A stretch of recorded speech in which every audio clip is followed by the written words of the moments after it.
What's going on, everybody? Welcome back to ICNV Drivers Edition. And this morning, I am headed out to take the Range Rover and to start the process to get these wheels put on the truck. So if you remember before, I told you I needed a wheel alignment. So I was about to take the car to the dealership, and hey, got in the car, started driving this morning, and guess what? You see it. While en route, a mile into my journey, check engine light comes back on. So I think it's perfect now because I've already got an appointment at the dealership. I'm heading out to Land Rover in Orland Park. Not going to lie to you, not one of my favorite locations, but they get the job done. Hold up. So a lot of you have reached out asking me what's going on with the 6-month review of Orion. And the truth of the matter is, I stopped this video because originally I was shooting a video expressing to you about me taking the car to the dealership. But being honest with you, the reason why I'm shooting this 6-month review from the hotel room is because I had to get back out on the road and Orion is still at the shop. So what I'm going to do is let you finish watching this video, and then I'm going to dive into my 6-month review of my Land Rover, Range Rover SV Autobiography, which I call Orion.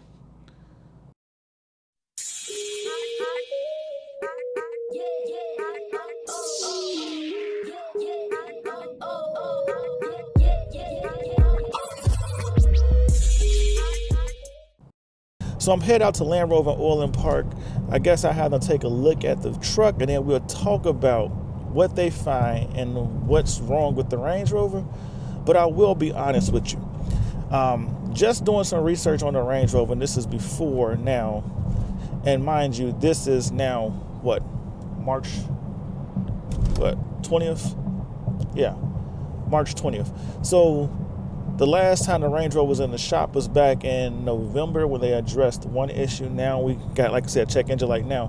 But the thing about the Range Rover, man, I'll just be honest with you, is when I talk to a lot of experienced mechanics when they come to Range Rover, even do some heavy research, and most of the research on the Range Rover actually comes from overseas. A lot of the mechanics will tell you that the Range Rover is not really a bad vehicle. It won't leave you stranded. It's rare you get stranded inside of a Range Rover. But what happens is it's at a point now in all the technology advances where it's very similar to, I guess, the closest thing I could say is a McLaren. And I say that because I really have been eyeing McLarens, looking at like people who've actually got the tools to fix and work on McLarens.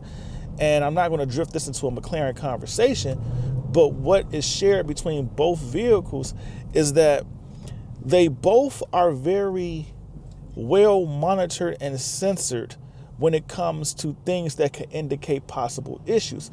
So a lot of times the engine light coming on or the check engine light coming on isn't necessarily saying there was a problem. There's just saying there was a condition that existed that could possibly lead to something worse. And what makes these cars terrible to own, or should I say the reason why a lot of people don't like owning them, is because of the diagnostic costs to actually address the check engine light. So for example, to get the Range Rover looked at, if there is nothing wrong with this vehicle, I have to pay $295 just to get the check engine light addressed. And when you look at McLarens, depending on the location, that cost can be anywhere from $595 to $795. So think about that. If you take the car in and you just happen to leave or not tighten the gas cap, or the engine code was triggered by a gas cap, for a McLaren, you're going to pay $795 or at least $600 to find out there's nothing wrong with your car. And a lot of times, and I'm not an advocate for this, but a lot of times, like before, the check engine light may come on. And if it's really not nothing that's serious, certain error codes, it will go back out. So for instance, I actually went out to see my man Ray, and en route to see Ray, I was running low on gas. I had to put fuel in the car, and I stumbled across a gas station that did not have anything but 88 octane on their gas pumps. So I ended up putting in the gas tank, I want to say about $15, $20 of regular octane just to get me to another station, which looking to my GPS was saying was about maybe 15, 20 miles away. So ultimately, just putting that cheap gas in there, and I think I got a little bit more because I was literally running down trying to find a gas station intentionally. I got off the highway and then hit these back roads, and the GPS was taking me a long way that I just did not see any gas stations. So literally, I end up driving, or let's just cut that point. I end up putting gas in the car, 88 octane. I put about 15, I think maybe $20 in the tank. It wasn't even a full quarter tank of gas. And when I finally got to the next location, I filled it on up with premium. But right before I filled it up with premium, the check engine light came on. Now, I kind of was like, is this really coming from me putting the cheap gas in there? Which I'm figuring it was, because I was going to take the car in to get it looked at. Actually, I was trying to link up with my boy Chuck to get him to just take a look and see if it was really something with the gas or so forth. And driving the car home, because Ray lives out there, driving the car home, I would say driving it the next day, and then finally getting a time to meet up with Chuck, and then en route to see Chuck, the engine light went off. So that's my thing. It's like I possibly put maybe another 300 miles on the car before the check engine light went out. But if you listen to a lot of mechanics, especially from overseas in the Europe area, who I guess deal with these Range Rovers more often than we do because they have a huger following when it comes to Range Rover content, they tell you that sometimes all you gotta do is just drive it and the check engine light will go out. Like they said, the Range Rovers rarely leave you stranded, and even when the car had the check engine light the first time, I took it to the dealership for the issue that it had, they was like, oh, you can keep driving it. They was like, until we get the part, or I was just like, you know what, I'm going out of town, so I'll just leave it here. But a lot of times in every Range Rover I had, unless it was something like a water pump or a power steering pump, which made it almost impossible to drive, every time there was an issue, they would tell people they could keep driving the car until the part came in or they got a chance to actually get an appointment to really address it. So I guess in some aspects, and I'm learning that it's not really terrible to own a Range Rover, but I guess the cost and the scariness of owning a Range Rover is addressing the check engine lights when they come on. So like I told you before, I hadn't seen one since November, and we were heading into the dealership anyway. So when I drop it off, I'm gonna let them know, let them do their thing, and then I'll let you know what it actually turns out to be. Because like I said, I'm gonna document this experience for you, and we're gonna learn together, is this or was this, or is this or was this, again, a good purchase or something I should be enjoying in between my supercar, or should I say my high performance car transition.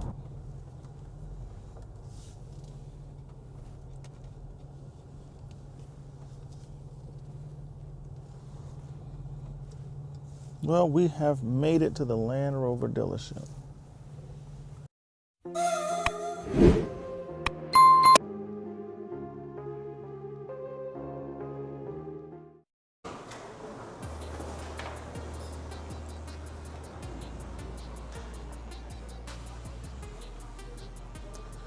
We just dropped off the Range Rover. We're in the service waiting area.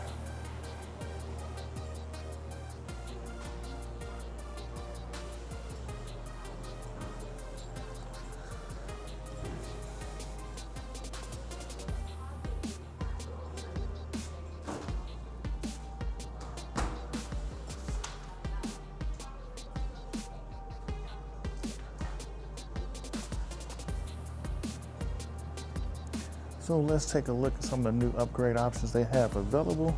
These are all the colors that you can get a Range Rover in.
So many people ask me, I'm actually interested in getting the new version of my Range Rover, and I'm not gonna lie to you, it's a beautiful vehicle, but my mind is more spent, or should I say focused around, actually, the Range Rover Sport.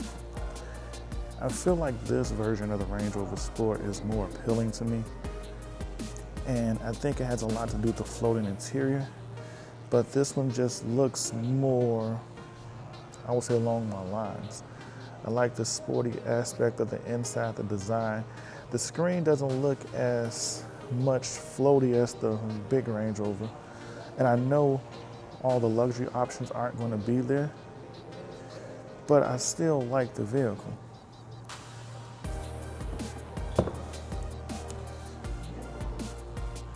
And just looking at it, it is more appealing to me for some odd reason. I really like the sport version this time around more than I did the big version. So you tell me what you think. Is it the fact it's sitting on 23-inch wheels? I don't know.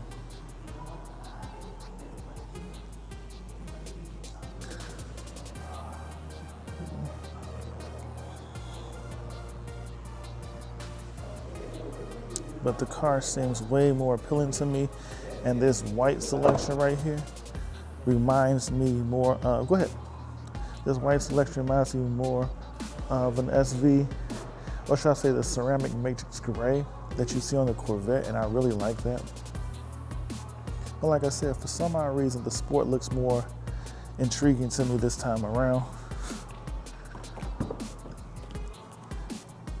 And I'm usually more of the bigger SUV fan, but this Sport just is really catching my eye.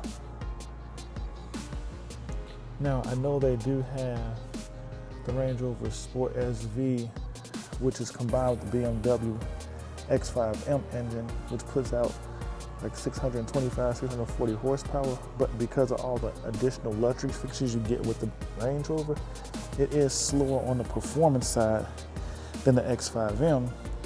But the question is, are you really buying this to be the fastest SUV or have enough speed to be in the mix and still maintain a lot of luxury?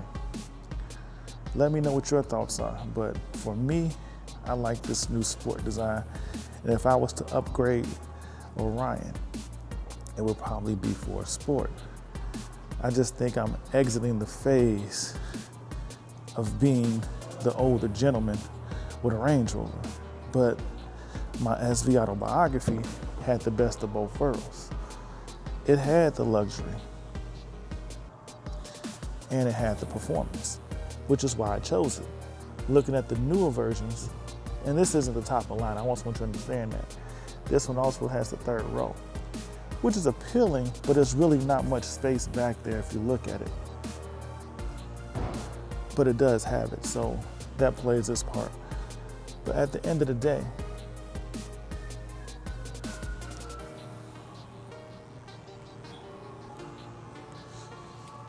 oh, interesting controls right here to lower the seats and to give you access. Range Rover thinks of everything, or should I say Land Rover thinks of everything.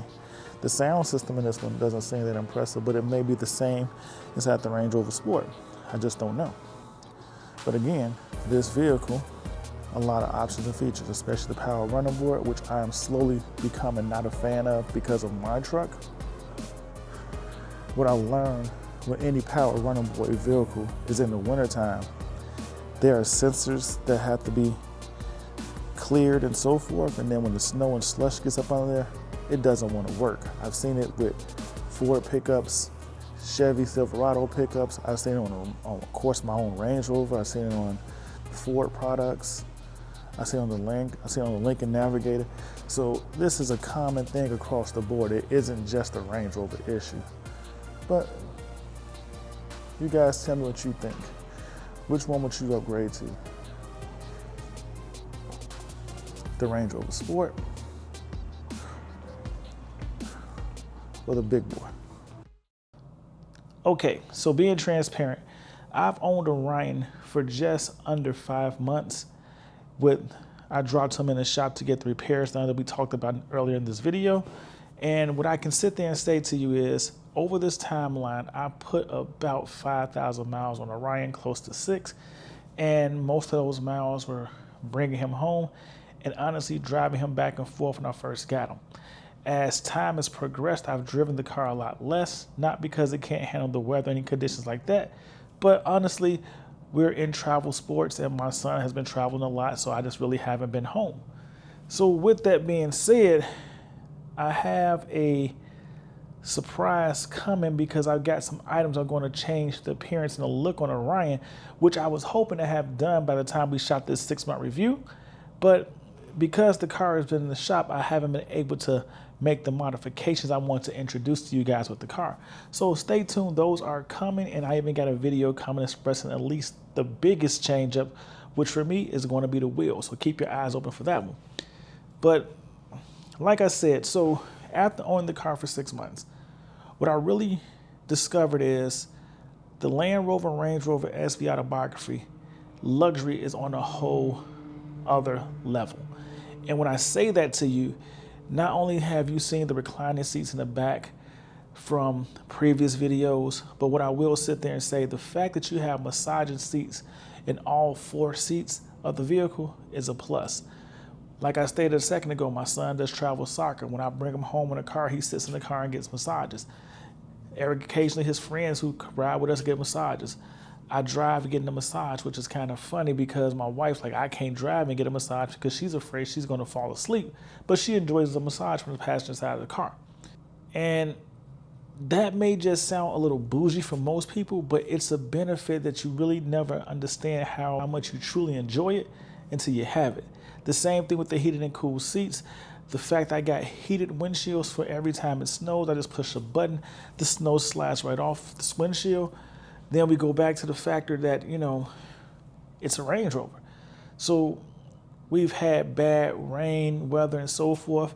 And I've seen a lot of people be concerned about their cars flooding. I just range the truck and drive straight through the water. So honestly, everything I loved about the Range Rover that I had previously, I've come right back to and so forth, have fallen in love with this car.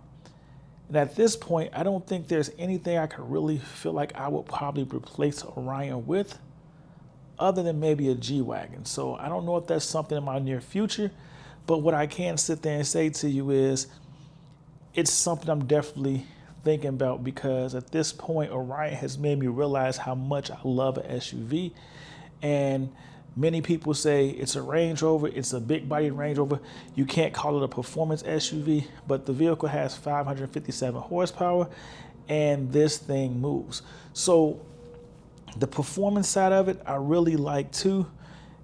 And like I stated before, people don't respect it because it's so big. So when I say they don't respect it, you'll see a lot of people see you coming and they'll just merge over in front of you as if this truck isn't going fast and can run through them. So you have to drive it a little bit differently when you take advantage of the performance it has compared to any other version of the Range Rover that you may drive.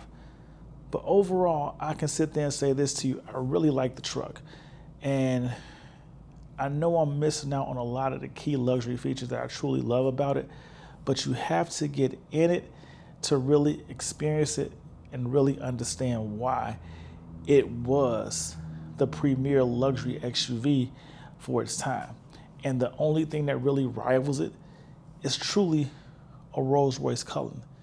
And then I would say followed by possibly a G-Wagon that's focused more on luxury than just the name. So hopefully that gives you a good idea about my 6-month performance with it. And the only thing else I would say about it to you is I haven't had it long enough to have any true problems with the car. I know many people want to say, what problems have you had? What problems have you had? What problems have you had?